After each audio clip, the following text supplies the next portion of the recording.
sur le recensement de la population et l'ensemble des résultats démographiques qui en découlent. Arnaud Degord, directeur régional de l'INSEE des Pays de la Loire, accompagné d'Élodie Lalande, responsable de la division du recensement de la population, et de Nathalie Cloirec, directrice adjointe, responsable du service des études et de la diffusion. Chers collègues, les temps changent. Vous vous attendez à un exercice convenu sur le recensement de la population. Après tout, nous nous retrouvons chaque année, puisqu'il s'agit désormais d'enquêtes annuelles de recensement depuis Élodie, 18 ans, et c'est la 19e année d'enquête annuelle du recensement. Alors, on pourrait s'en lasser et se dire qu'il n'y a plus lieu de se mobiliser pour ce qui est presque un marronnier. Et pourtant, les temps changent. Pas tant sur la collecte, même s'il est important de revenir sur les éléments de méthode. Pourquoi ce dispositif d'enquête annuelle de recensement? Et justement, ce sera le premier temps de cette conférence de presse, revenir sur les fondamentaux. Qu'est-ce qui nous garantit des chiffres de qualité dans le dispositif de collecte? Combien de communes sont concernées? Combien de ménages? Combien de logements? Quel est le dispositif mis en place au niveau de l'INSEE qui organise l'ensemble et des communes partenaires qui assurent sur le terrain le dispositif de collecte? Qui sont ces superviseurs, qui sont ces agents recenseurs qui peuvent aller au-devant des ménages concernés? Nous reviendrons aussi sur tout ce qui a trait à la dématérialisation du recensement de la population avec une place croissante de la collecte par Internet. Et puis, cocorico tout de même, la qualité qui, en Pays de la Loire, est encore au-delà de celle observée en moyenne nationale. C'est effectivement quelque chose qui ne change pas d'année en année et nous espérons bien que pour cette nouvelle collecte, de nouveau, les Pays de la Loire se démarqueront par la réussite dans l'ensemble des communes concernées. Donc certes, la collecte ne change pas. Enfin, nous verrons qu'il peut y avoir des innovations qui ont été faites les dernières années et qui vont être consolidées justement dans le protocole de collecte. Ce qui change, c'est les résultats qui découlent du recensement de la population. Et Nathalie nous apportera des clés de compréhension, et c'est le deuxième temps de cette conférence de presse, comprendre les données démographiques avec 3 éclairages, 3 publications qui sont réunies ce jour. La première sur les populations légales, où nous pouvons voir des inflexions territoriales dans les espaces qui ont les croissances les plus soutenues et des espaces qui commencent à avoir apparaître une forme de ralentissement démographique. Certains utilisent même le terme de déprise démographique. Et derrière ces fluctuations territoriales, nous reviendrons aux fondamentaux. Quels sont les moteurs démographiques qui expliquent ces changements entre le sol naturel, le sol migratoire, avec une seconde publication sur ce que nous appelons le bilan démographique, qui en plus permet de prolonger les dernières tendances jusque quand d'ailleurs, Nathalie? 1er janvier 2023. Jusqu'au 1er janvier 2023. OK. On aurait même pu aller en 2024. Hein. Bon, on n'ira pas jusque-là. Et puis le recensement de la population, ça n'est pas qu'un dénombrement. C'est avant tout une analyse des profils sociodémographiques et une analyse aussi des conditions de logement, on pourrait presque dire des conditions de vie, parce que l'on parle de formation, d'emploi. Mais là, nous allons nous attarder sur le logement. Et vous proposer un éclairage original, qui est d'ailleurs une exclusivité sur la scène des publications nationales, régionales, sur les logements énergivores. Et comment, à travers le recensement de la population, croisé avec d'autres méthodes conçues au niveau national, eh bien, nous pouvons prendre la mesure des défis qui attendent les différentes intercommunalités de la région, selon qu'elles sont urbaines, sur le littoral, dans les espaces ruraux, en termes de requalification du parc de logement. Nous avons, pour prendre la mesure de ces transformations, 1h30 ensemble, avec 2 temps de questions-réponses. Le premier à l'issue de la présentation d'Élodie sur la partie collecte du recensement, le second sur les résultats, les analyses présentées par Nathalie. Je vous rappelle les règles du jeu parce que ça ne change pas en webconférence. Vous devez garder votre micro coupé, sauf au moment des questions-réponses. Le top de part vous sera donné. Pour les plus timides d'entre vous, vous pouvez utiliser le canal conversationnel, mais c'est toujours plus plaisant d'entendre votre voix, donc n'hésitez pas à ce moment-là à vous mobiliser pour fournir les débats. que ce soit dans la salle, en webconf. Nous sommes ensemble une bonne quarantaine pour ce temps de présentation. Sans plus tarder, je laisse la place à Élodie. Merci. Merci Arnaud. Bonjour à tous.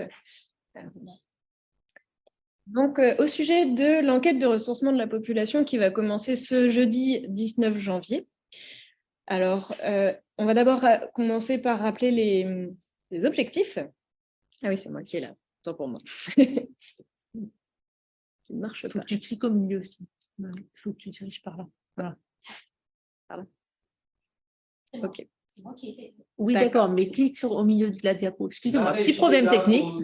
Clique au milieu de la diapo si ça va marcher. Vas-y. C'est bon. C'est bon. Voilà. Donc, commençons par rappeler les objectifs du recensement de la population. Il y a deux grands objectifs. En premier lieu, le recensement de la population sert à actualiser les chiffres de population légale qui sont actualisés donc, chaque année. Et le recensement permet également de connaître les individus qui peuplent le territoire, puisque nous avons également des questions concernant les habitants et également leur logement. Donc, ça permet d'avoir une connaissance fine de l'implantation de la population sur le territoire et de réaliser des études grâce à ces données. Alors, quelles sont les conséquences concrètement du calcul des chiffres de population légale ? Elles permettent notamment de répartir les dotations et subventions. Par exemple, la dotation globale de fonctionnement qui est versée par l'État aux communes est répartie sur chacune des communes en fonction de la taille des communes sur la base de leur population. Les populations permettent également de déterminer la taille du conseil municipal et les modalités de scrutin pour une commune. Diverses réglementations et obligations sont dépendantes des niveaux de population des communes, avec des effets de seuil. Et puis, il y a également plusieurs installations de services qui dépendent des chiffres de population légale. Par exemple, pour ouvrir une pharmacie sur une commune, il faut avoir 2500 habitants. L'implantation des centres communaux d'action sociale dépend également de la population des communes.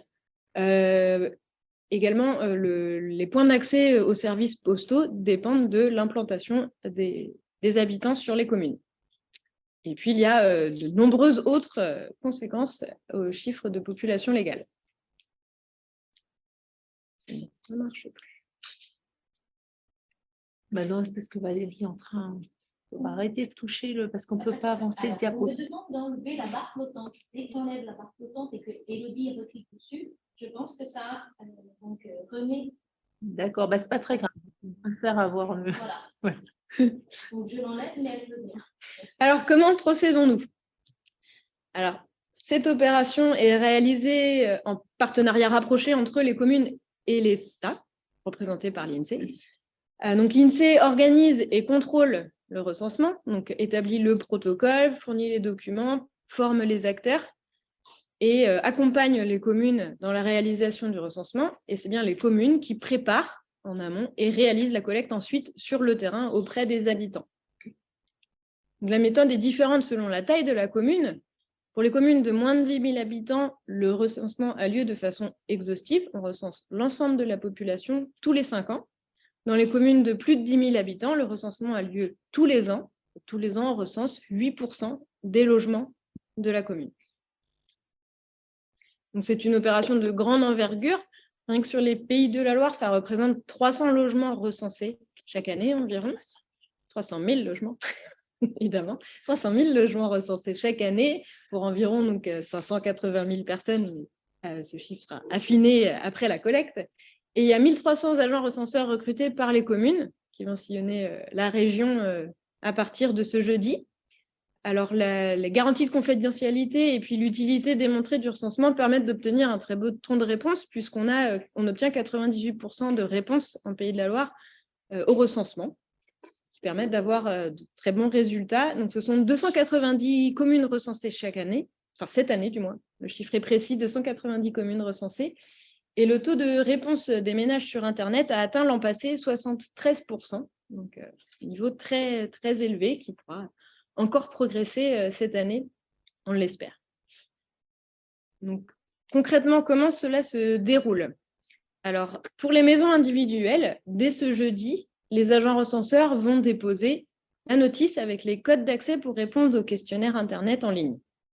Donc, les habitants ils seront invités à se connecter sur le site le recensement et moi.fr pour répondre au questionnaire. Pour les autres logements, l'agent recenseur viendra au domicile se présenter muni de sa carte officielle. Pour rappel, donc, ils doivent être absolument munis de leur carte pour se déplacer auprès des habitants. Et le recensement est gratuit. Et ils sont là pour aider les personnes à répondre en ligne au questionnaire. Donc, ils remettront également une notice pour répondre via Internet au questionnaire. Et la réponse est grandement facilitée via Internet, puisqu'on se connecte sur le site lerecensement-et-moi.fr et la réponse ensuite est guidée et facilitée pour chacun des habitants du logement. Voilà, en visuel, la notice qui présente les codes d'accès au questionnaire et le site Internet sur lequel on peut cliquer sur le gros bouton maintenant. Ici, je réponds au questionnaire pour avoir accès au questionnaire en ligne. Alors, la collecte par papier est toujours possible en cas d'impossibilité de répondre via Internet. Quel que soit le mode de réponse collecté, il y a deux types de documents. Un qui concerne les logements et les habitants du logement, et ensuite des documents avec des questions qui concernent chacun des habitants permanents des logements. Donc, concernant les habitants, on demande notamment leur nationalité, leur situation matrimoniale, s'ils auront connu un déménagement récemment, la situation scolaire ou professionnelle selon l'âge des personnes et les modes de transport qu'ils utilisent pour se déplacer, notamment pour aller au travail. Donc, les spécificités de l'enquête de recensement 2023, donc peu de changements par rapport au recensement 2022. Pour la deuxième année consécutive, on va avoir recours à la poste pour des missions d'agents recenseurs pour quelques communes de la région. Donc, ce test est le deuxième, puisqu'on a déjà commencé en 2022 à tester ce protocole. Au niveau de la France, il y avait 18 communes concernées en métropole en 2022. Cette année, on est sur 39 communes concernées. Et donc, la Pays de la Loire est largement représentée puisqu'on avait 6 communes l'an passé et nous en aurons 9 cette année qui traiteront avec des postiers qui assureront la mission d'agents recenseurs. Ça représente donc 44 agents recenseurs en Pays de la Loire.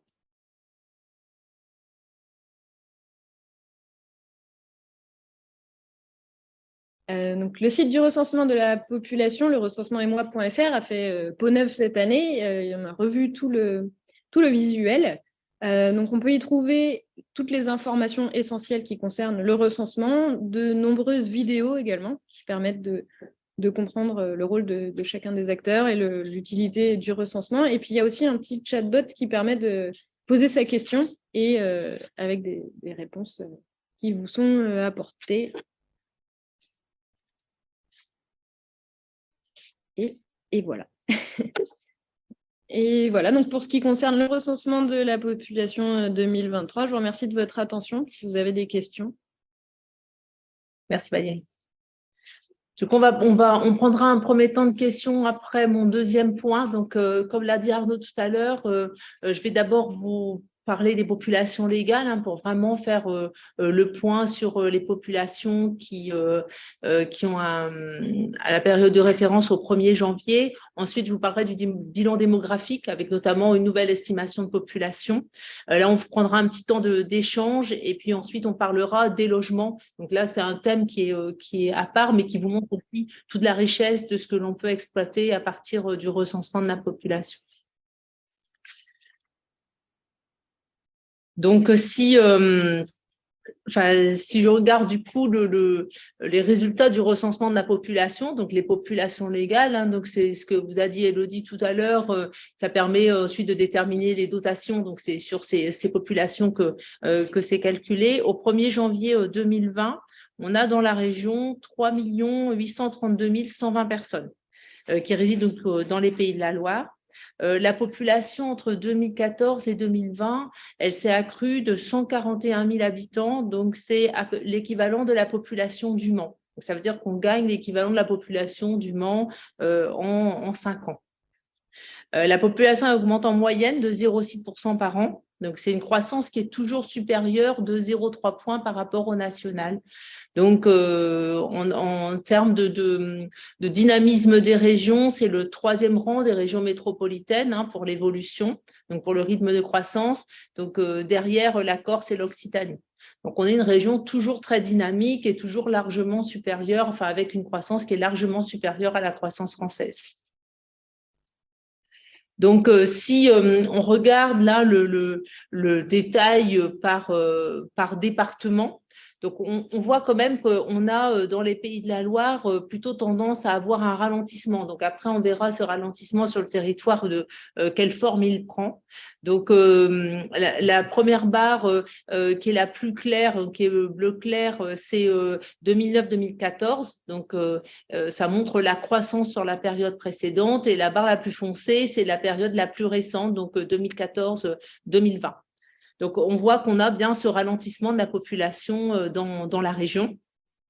Donc, sur la période 2009-2014, la région gagnait 6 440 habitants par an, de plus qu'entre 2014 et 2020. Donc, on voit bien qu'à chaque fois, on a quand même un écart qui est assez notable. Donc, la Loire-Atlantique et la Vendée sont les 2 départements qui portent le plus cette croissance de la population, même si dans les 2, on a aussi un ralentissement.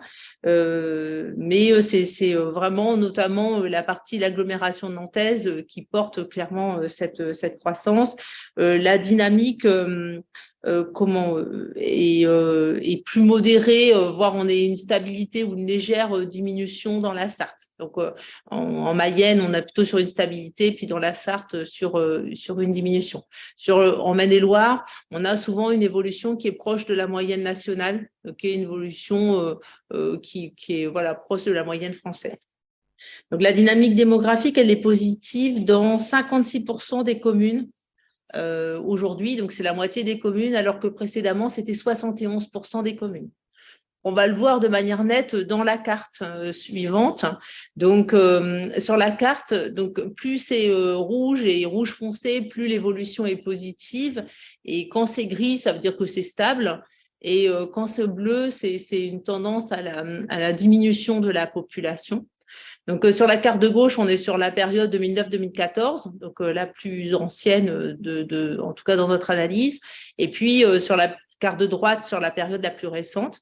Et donc, on voit qu'on a une concentration finalement du dynamisme démographique dans la partie ouest de la région, donc autour de Nantes, de l'agglomération nantaise et sur la zone littorale. Du coup, une zone en Mayenne, au nord de la Mayenne, au pourtour de la Sarthe, dans le sud du Maine-et-Loire, puis dans le sud de la Vendée, qui a plutôt tendance à la stabilisation ou à la diminution.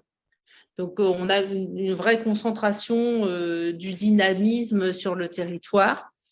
Donc, à l'échelle des intercommunalités, c'est Nantes Métropole qui bénéficie de la plus forte accélération de croissance démographique. Elle représente 38% du gain de population régionale. Ça veut dire que dans l'ensemble de la croissance dont je vous ai parlé depuis le début, il y a 2 personnes sur 5 qui sont dans l'agglomération nantaise.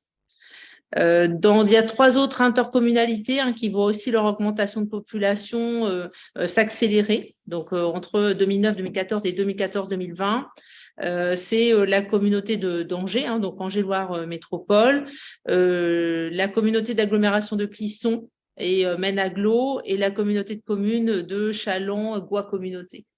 Donc là, on a plutôt tendance à avoir une accélération du dynamisme. Il y a des intercommunalités qui gardent un rythme de croissance très soutenu, notamment Erdre-et-Gèvres, Pornic et Grandlieu Communauté. Donc, c'est bien autour de la périphérie nantaise. Et puis, on a une croissance qui est moins marquée, donc autour de Laval, Le Mans, le Choletais. Donc, c'est moins marqué, mais ça reste plutôt dans la tendance précédente, en fait. On n'a pas d'accélération, mais pas de ralentissement non plus. Au contraire, il y a d'autres intercommunalités qui perdent de la population. On peut citer Saumur, la Champagne-Collinoise, Pays de Sillé, les Hautes-Sarthe-Alpes, Mancelles, pardon, je suis désolée. Et donc, tous les territoires que l'on voit en bleu qui ont eu tendance, par contre, eux, à perdre de la population. Si on essaye de comprendre les phénomènes à l'œuvre derrière ces évolutions, Donc, c'est ce que l'on fait à travers le bilan démographique. Donc, pour ce bilan démographique, on prolonge les tendances et donc on fait une estimation de population plus récente, donc là au 1er janvier 2023. Donc, c'est réalisé à partir du recensement que l'on vient juste de voir. Et puis ensuite, on fait une estimation des soldes naturels et migratoires pour essayer d'avoir une estimation de la population au 1er janvier. C'est pour ça que les dernières barres là sont un peu tamisées parce que c'est évidemment des résultats provisoires. On attend la collecte pour avoir les résultats définitifs. Donc, d'après ces estimations, au 1er janvier 2023, les Pays de la Loire compteraient 3,9 millions d'habitants. Donc, si on regarde l'évolution sur une tendance un peu plus longue que ce qu'on a fait précédemment, depuis 2000, c'est plus 0,8% de croissance par an. Donc, c'est une croissance démographique qui est importante. En France, c'est plus 0,5%. Donc, on a bien toujours cet écart de croissance entre la France et les Pays de la Loire. Bon, on voit bien quand même sur notre graphique qu'on a un ralentissement régulier de cette évolution. Donc, on l'a en France et on l'a aussi dans les Pays de la Loire, même si dans les Pays de la Loire, on garde toujours cet écart positif. Si on regarde à l'intérieur de la tendance, par quoi finalement cette croissance démographique est portée? Donc, là, ma barre en rouge, c'est le solde migratoire. Donc, le solde migratoire, c'est l'écart entre les personnes qui arrivent dans le territoire et celles qui en partent. Et la barre en bleu, c'est le solde naturel. Donc, c'est l'écart entre les naissances et les décès. Donc, on voit bien que jusqu'en 2014, on avait plutôt deux moteurs de croissance équilibrés. Ça veut dire que l'évolution de population qu'on a vue précédemment, eh ben, elle était tirée et par un solde naturel positif, hein, donc par un supplément de naissance sur les décès, et par un solde migratoire positif. À partir de 2015, on commence à avoir une baisse du solde naturel. Et on arrive en 2022 à un solde naturel qui est quasiment nul. Donc, on est encore très légèrement positif avec 420, enfin, solde naturel de 420 personnes. Mais c'est vraiment très léger. Donc, c'est majoritairement le solde migratoire aujourd'hui qui porte la croissance de la population. Donc, il montre clairement l'attractivité de la région, hein, parce qu'on conserve un dynamisme malgré la baisse du solde naturel, ce qui n'est pas le cas dans toutes les régions françaises. Pour avoir une idée, entre 2000 et 2016, la région elle accueillait entre 10 000 et 20 000 habitants supplémentaires par an. Et depuis 2017, on franchit un palier, on est plutôt autour de 25 000 habitants par an. Donc, on voit qu'on a plutôt une accélération du solde migratoire. Si je fais un zoom sur le solde naturel, je trouve que ce graphique est assez clair pour comprendre ce que c'est le solde naturel. Donc, en bleu, j'ai l'évolution des naissances. Donc, on voit bien cette courbe de naissance. Alors, on a zoomé, hein, donc il y a aussi quand même un effet d'optique. Et puis, la courbe des décès qui est en rouge. Donc, on atteint, même si on est encore positif, hein, c'est ce que je vous disais, 420 donc, en solde naturel. Donc, c'est un solde à peine positif. Il avait atteint le solde naturel à un pic en 2006 avec plus 17 600 personnes, enfin, écart entre les naissances et les décès. Et puis, depuis, on a eu des évolutions. Et donc, notamment, la baisse, elle est liée à une baisse tendancielle, hein, du nombre de naissances qu'on va détailler un peu plus loin, et puis à une augmentation du nombre de décès, notamment en raison du vieillissement de la population. Donc, si je zoome là sur ma courbe bleue, donc je regarde là les naissances avec un écart entre la France et les Pays de la Loire. Donc, en 2022, il y a 39 100 bébés qui sont nés dans les Pays de la Loire. C'est moins qu'en 2021, parce qu'on avait eu, vous voyez mon petit pic là en 2021. Et donc, c'est une baisse de 2,9%. Par rapport à l'année 2021, ça fait 1200 naissances de moins. Donc, ce n'est pas négligeable. La natalité, elle avait progressé en 2021. C'était un effet post-Covid. Donc, on avait une baisse en 2020, une augmentation de la natalité en 2021. On l'a vu de manière un peu plus importante dans les Pays de la Loire. Donc, autant on avait une très légère croissance en France, voire une relative stabilité. Et au contraire, on avait eu vraiment une augmentation très forte des naissances dans les Pays de la Loire. Donc, on a quand même cette baisse, que ce soit en France ou dans les Pays de la Loire. Et donc, les Pays de la Loire, aujourd'hui, se rapprochent du trend français. Donc, on retourne dans une tendance qui est plus standard, en fait. Donc, cette baisse, elle est constatée dans toutes les régions. Donc, on peut penser que c'est les effets de la crise. C'est que voilà, on a quand même une crise économique, des tensions inflationnistes. Il y a la proximité de la guerre en Ukraine. Il y a mine de rien encore un peu d'épidémie Covid, parce qu'on est encore dans des périodes où voilà, où on a régulièrement des pics épidémiques. Et donc tout ça, ça peut avoir pesé sur les projets de parentalité. Et donc après, il faudra voir si c'est une tendance, donc c'est plutôt une tendance jusque-là de long terme, mais il faudra voir si voilà, ça reste dans cette tendance. Si on regarde au niveau départemental, c'est en Loire-Atlantique et en Maine-et-Loire que la baisse est la plus prononcée, avec moins 4 et moins 3,9%, ce qui est un peu normal, c'est les plus gros départements à naissance. Et ensuite, c'est la Sarthe et la Vendée. Et la Mayenne, par contre, a une situation exceptionnelle. On a souvent cité la situation exceptionnelle de la Mayenne avec un indice de fécondité plus élevé. Donc, on le retrouve et on a une augmentation des naissances en Mayenne, alors qu'elle baisse partout ailleurs, avec plus 2,3% d'augmentation des naissances en Mayenne. Donc, cette baisse des naissances, elle est liée à deux phénomènes. Donc, il y a une baisse du taux de fécondité, donc du nombre d'enfants par femme, et il y a aussi une baisse du nombre de femmes en âge d'avoir des enfants, ce qui est assez normal parce que avec le vieillissement de la population en âge d'avoir des enfants a tendance à diminuer. Alors, c'est quand même surtout le taux de fécondité, on verra un peu plus loin, qui explique cette baisse. Si je regarde l'évolution des naissances, là, en infra-annuel, donc je zoome par mois. Donc, alors des fois, on dit qu'il y a des mois avec des pics. Dans les faits, c'est pas une réalité. En tout cas, il n'y a pas d'effet statistique derrière ce point. On voit bien qu'on a du coup des naissances qui sont en retrait en 2022 par rapport à 2021. Donc, c'est la barre en verte. 2021, c'est la barre grise. Et donc, surtout, une baisse des naissances sur la fin de l'année. Donc, à partir de l'été, c'est au deuxième semestre que cette baisse est constatée. En fait, cette baisse en France, elle apparaît dès le mois de mars. C'est pour ça que du coup, on a aussi une baisse plus importante en France. Donc, on voit que les confinements, ils n'ont pas eu tous le même impact parce qu'il y a eu l'impact des différents confinements liés au Covid. Donc, 9 mois après les différents confinements, on a eu des évolutions assez notables. Donc, on a eu une chute d'une ampleur vraiment historique pour le premier confinement. Donc, si on regarde l'évolution entre janvier 2021 par rapport à janvier 2020, on a moins 10% de naissances dans les Pays de la Loire et moins 13% des naissances en France. Ensuite, on a plutôt une hausse, donc un effet quand même différent des confinements. Pour le deuxième confinement, dans les Pays de la Loire, les naissances, elles ont augmenté de 8%, en France de 4%, donc entre août et septembre 2021. Et puis ensuite, on a au troisième confinement une baisse des naissances. Alors, en France notamment, donc avec moins 3% en janvier 2022 par rapport à janvier 2020.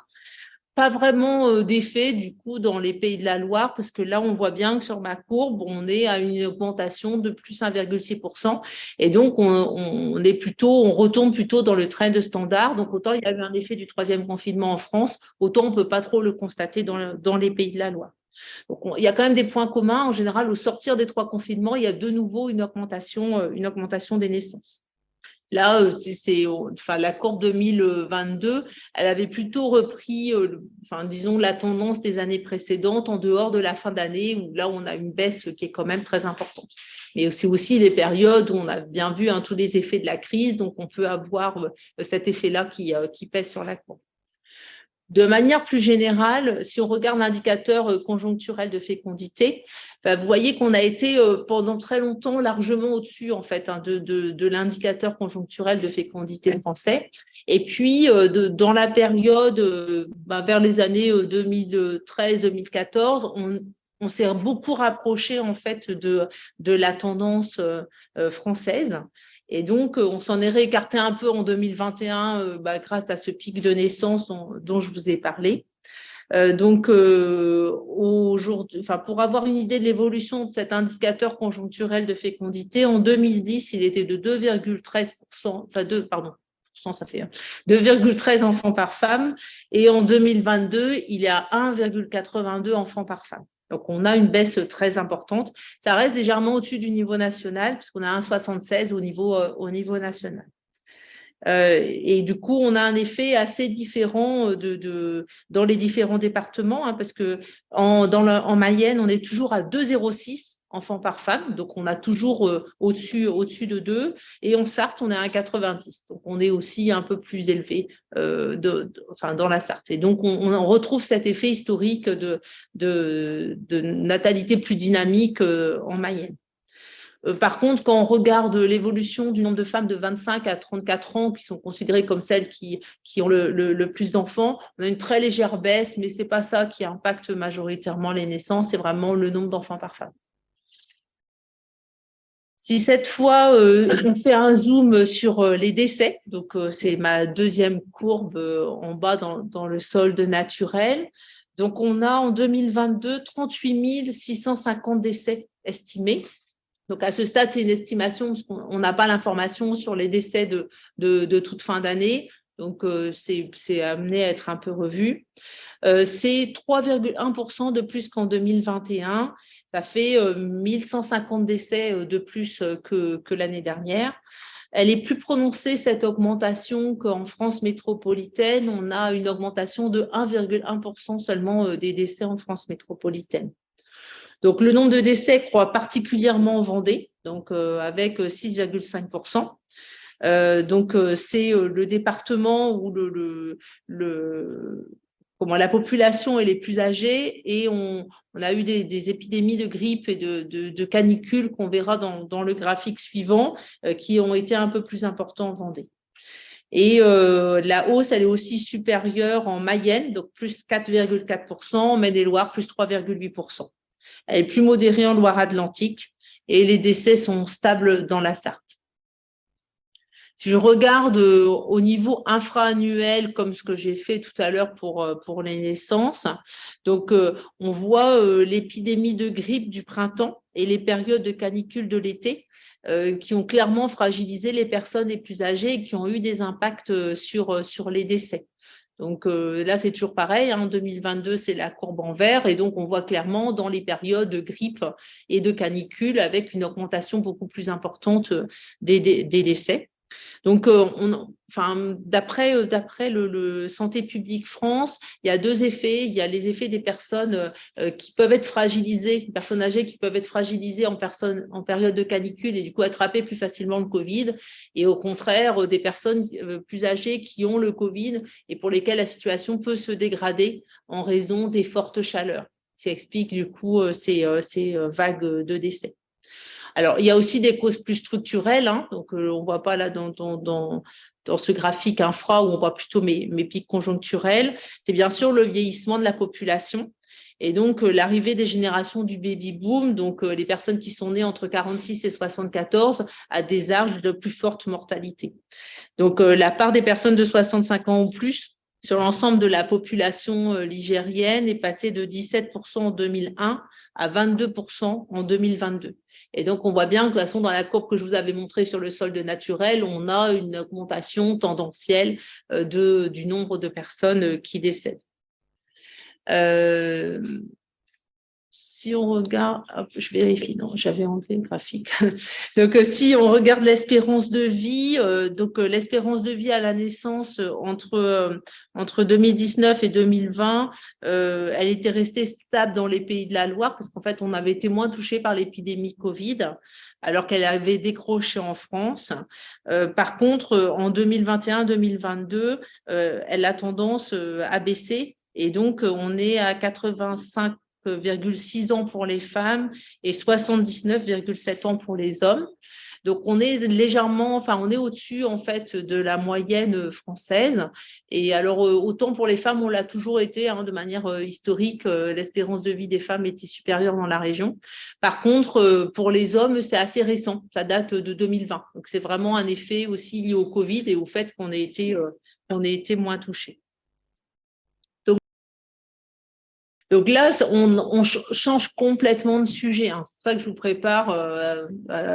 Alors, ce n'est pas la transition environnementale, là, mais c'est pas loin. Donc, on a regardé. Ah, tu n'es pas reparti au début, ouais. Voilà, je laisse notre technicienne dont ce n'est pas le travail. Hein, pour retrouver la bonne page. Voilà, super. Merci beaucoup, Valérie. Voilà. Hop. Bah, du coup, bah, c'est bon. Ouais, tu peux rester sur cette page. Merci. Donc, ce que l'on a fait, donc c'est bien l'exploitation des résultats du recensement, parce qu'à cette époque-ci, justement, on essaye de vous montrer ce que l'on peut faire à partir des résultats du recensement. Mais c'est un travail un peu particulier, puisqu'on est parti d'un rapport de l'Observatoire national de la rénovation énergétique, donc l'ONRE, qui a publié un rapport très intéressant, le parc de logement par classe de performance énergétique. Et donc, dans ce rapport, il y a une estimation des caractéristiques de logement qui peuvent impacter les diagnostics de performance énergétique. Donc, c'est les diagnostics de performance énergétique de nouvelles formules, hein, parce qu'il y a eu des évolutions dans le calcul. Donc, ne posez pas de questions là-dessus, parce qu'après, ça devient très, très technique. Hein. Donc, en tout cas, il y a un effort de modélisation pour regarder justement ces DPE. Donc, vous voyez, c'est les diagnostics que vous avez besoin de faire quand vous achetez un logement, que vous avez besoin de louer un logement. Et de regarder quelles étaient les caractéristiques des logements par rapport à ces DPE. Donc, il y a une estimation à partir de ça, de ce qui pouvait être classé en catégorie F ou G, qui sont considérés comme des passoires énergétiques. Et donc, dans le rapport, on estime à 7 millions de logements, en fait, le nombre de logements qui seraient des passoires énergétiques au niveau français. Et dans les Pays de la Loire, ce chiffre monterait à 366 000 logements qui seraient des passoires énergétiques. Donc, c'est bien sûr une estimation, puisqu'on n'a pas les DPE pour l'ensemble des logements, en tout cas aujourd'hui, mais ça donne quand même une bonne approximation des logements qui peuvent être considérés comme étant en passoire énergétique. Donc, ça fait quand même 17% des logements des Pays de la Loire et ça fait 20% des logements français. Donc, on a un peu moins de passoires énergétiques dans les Pays de la Loire qu'en France, notamment parce qu'on a aussi un climat un peu plus doux. Et donc, on a aussi un effet consommation d'énergie qui est un peu moins important, plutôt en lien avec le climat. Donc là, ce qu'on a regardé, donc on voit bien toutes des questions aujourd'hui autour de la performance énergétique, des questions de rénovation. Donc des transformations qui vont être nécessaires dans le secteur du bâtiment pour pouvoir prendre en charge ces rénovations, remplacer les logements vacants. Et puis, toutes les conséquences que ça a aussi sur les personnes, hein, sur les ménages en termes de dépenses énergétiques et puis d'équilibre finalement entre le logement et les autres dépenses du ménage. Donc, on a regardé à travers le recensement ces passoires énergétiques où elles étaient le plus présentes. Et du coup, c'est vrai qu'on a quelques surprises quand même sur le type de logement qui sont des passoires énergétiques. Et c'est intéressant de prendre conscience que dans les différents types d'espaces, on peut avoir une présence un peu plus forte de ces passoires énergétiques. Ah, alors attendez.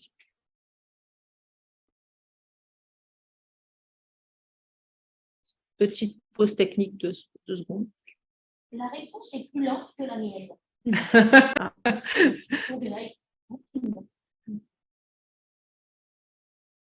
Tu peux recliquer dessus du coup. Merci. Donc, on vous fait en live le petit problème technique que l'on a.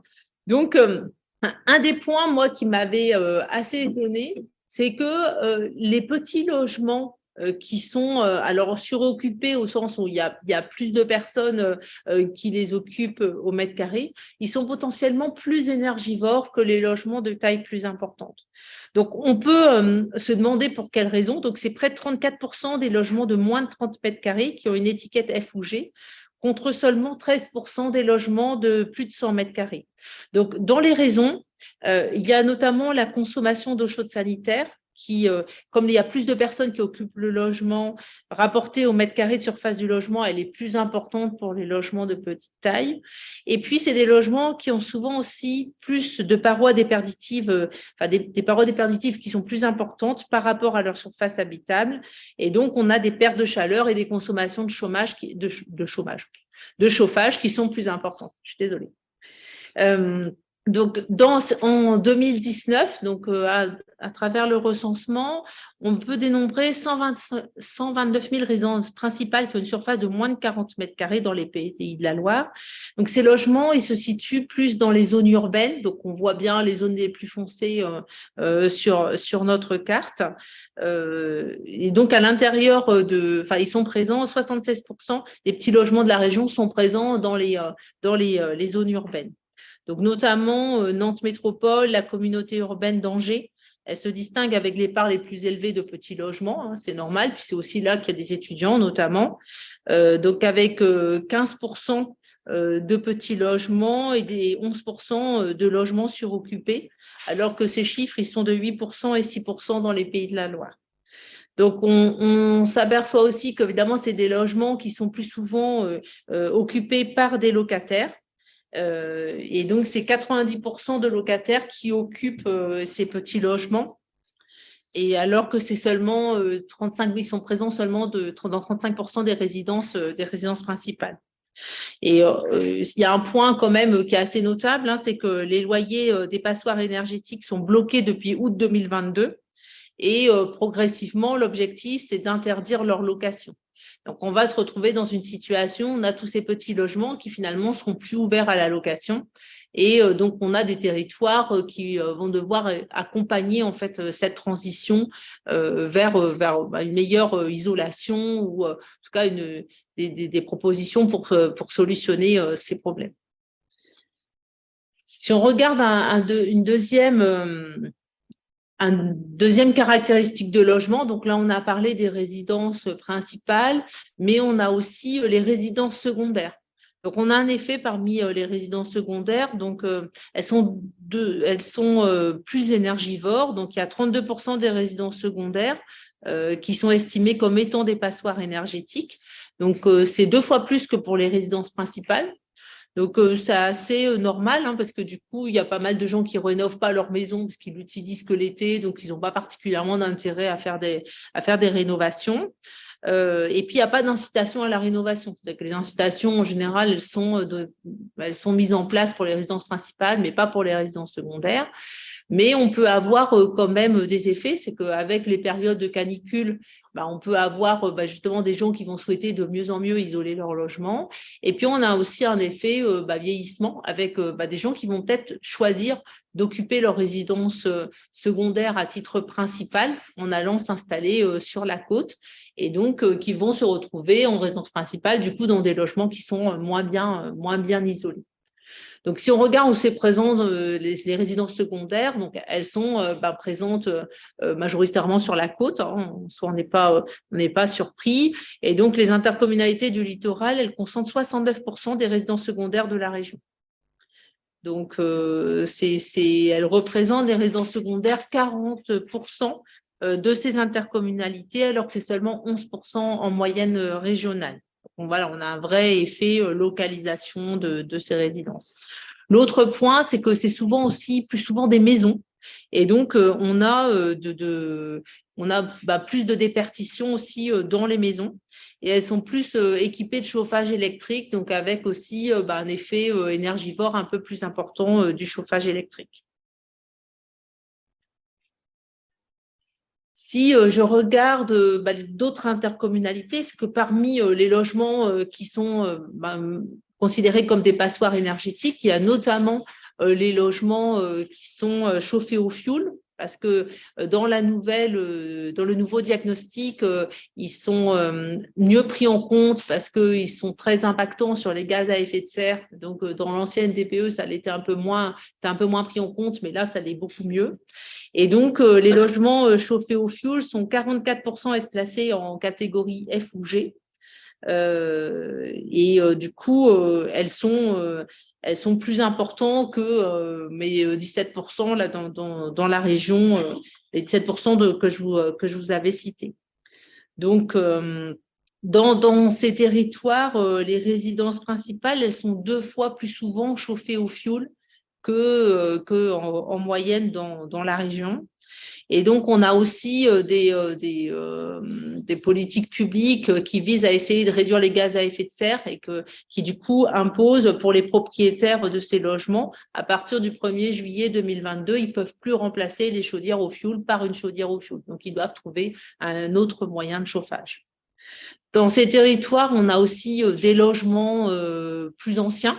Donc, on s'aperçoit que les logements plus anciens, ils ont tendance à être quand même moins bien isolés. Donc, il y a eu les effets de toutes les nouvelles réglementations qui ont imposé des normes de plus en plus importantes dans les logements les logements de plus en plus récents. Donc, on a une amélioration de la performance énergétique des logements récents. Donc, dans les endroits où il y a des logements plus anciens, automatiquement, c'est des zones où les logements sont plus énergivores. Donc, dans les intercommunalités rurales autonomes, donc c'est intercommunalités plus rurales, il y a 32% des logements qui sont achevés avant 1946, alors qu'ils sont seulement 18% dans l'ensemble de la région, donc on voit bien qu'ils sont plus présents dans ces territoires. Et puis, dans ces territoires, on a aussi plus souvent des logements vacants. Donc, on a 27% des logements vacants qui sont situés, 27% des logements vacants qui sont estimés comme étant des passoires énergétiques. Et donc, ils sont plus présents dans ces territoires ruraux, donc ils sont 10%, alors que c'est seulement 7% dans l'ensemble de la région. Alors, c'est vrai qu'on pourrait se dire, le logement vacant, ça n'a pas trop d'importance parce que justement, ils ne sont pas occupés. Mais quand même, c'est des logements qui peuvent avoir vocation à être réoccupés de nouveau. Et ça veut dire que là, ils ne peuvent pas être vendables en l'état. Et donc, il y a aussi des questions de rénovation, de réoccupation de l'espace pour ces logements vacants.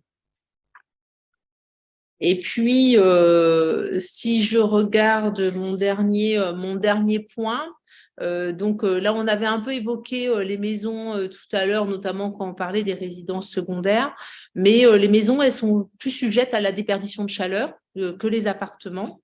Donc, les passoires énergétiques, elles sont plus fréquentes parmi les maisons individuelles que parmi les maisons dans un logement, dans un habitat collectif. Donc, c'est 20% contre 15%. Donc, l'écart n'est pas très important, mais quand même, c'est assez notable. Et donc, c'est lié au fait que on a plus de parois et plus de fenêtres. Il y a pas mal de pertes de chaleur par le toit. Enfin, voilà, donc des choses qui font qu'il y a plus de déperdition dans les maisons. Et donc, on regarde finalement où sont situées ces maisons. Donc, c'est plus dans les intercommunalités périurbaines. Alors, j'ai du rural périurbaine.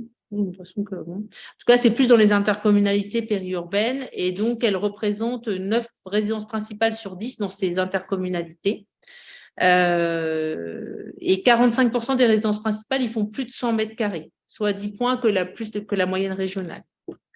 Donc, la proportion de logements de logements sous-occupés dans ces territoires est aussi très accentuée. Donc, ce qui est un peu normal, c'est lié aussi à l'âge des personnes qui occupent ces logements.